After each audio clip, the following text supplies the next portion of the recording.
नमस्कार दोस्तों, आप सभी ने महाभारत तो सुनी ही होगी और अगर आपने महाभारत सुनी है तो आपने अंगराज कर्ण के बारे में भी सुना होगा।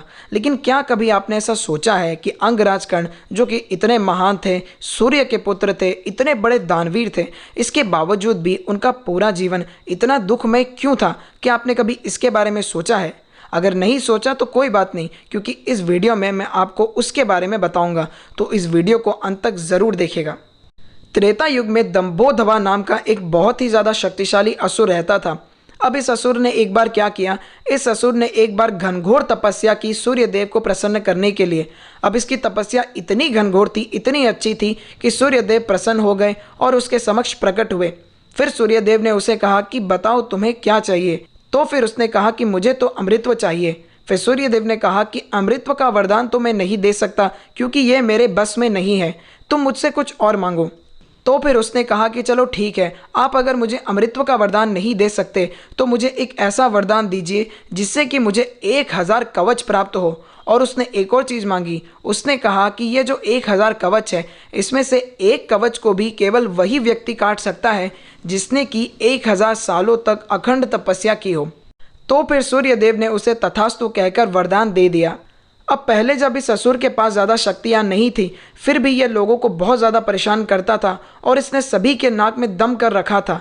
लेकिन अब जब इसकी शक्तियाँ और अधिक बढ़ चुकी हैं तो ये सभी को और अधिक परेशान करता था। ये ब्राह्मणों को बहुत सताता था और बस्तियाँ बस्तियाँ एक ही बार में उजाड़ देता था। अब जब इसके पाप कर्म धरती माँ के लिए असहनीय हो गए तो फिर भगवान श्री हरि ने मूर्ति देवी, जो कि प्रजापति दक्ष की पुत्री थी, उनके गर्भ से नर नारायण ऋषि के रूप में जन्म लिया।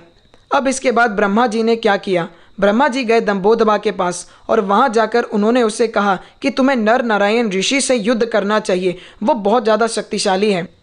उसके बाद फिर वह उस स्थान पर पहुंचा जहां पर नर नारायण ऋषि तपस्या कर रहे थे। जब वो वहां पर पहुंचा तो नारायण ऋषि ने 1000 सालों की तपस्या संपन्न कर ली थी। अब इसके बाद दोनों के बीच में बहुत ज़्यादा घमासान युद्ध हुआ। अब जब यह हो रहा था तो नर ऋषि ने 1000 सालों तक तपस्या की और नारायण ऋषि जो कि उसके साथ लड़ रहे थे, उन्होंने उसके साथ लड़ते लड़ते उसका एक कवच काट दिया। उसके बाद जब नर ऋषि ने अपनी 1000 सालों की तपस्या संपन्न कर ली, फिर उन्होंने उसके साथ युद्ध किया और तब नारायण ऋषि 1000 सालों के लिए तपस्या करने के लिए बैठ गए और फिर लड़ाई करते करते नर ऋषि ने उसका एक कवच काट दिया। इसी तरीके से एक व्यक्ति 1000 सालों तक युद्ध करता और दूसरा उससे लड़ते लड़ते उसके एक कवच को काट देता। यह सिलसिला तब तक चलता रहा जब तक कि उन्होंने उसके 999 कवचों को काट न दिया। जब वह दोनों उसका आखिरी कवच काटने वाले थे तब उसे पता चल गया कि अब तो मैं बचने वाला हूँ नहीं, और फिर वह सूर्यदेव के पास भाग गया। उसके बाद नर नारायण ऋषि सूर्यदेव के लोग पहुँचे और वहाँ जाकर उन्होंने उनसे उस असुर को उन्हें सौंपने को कहा।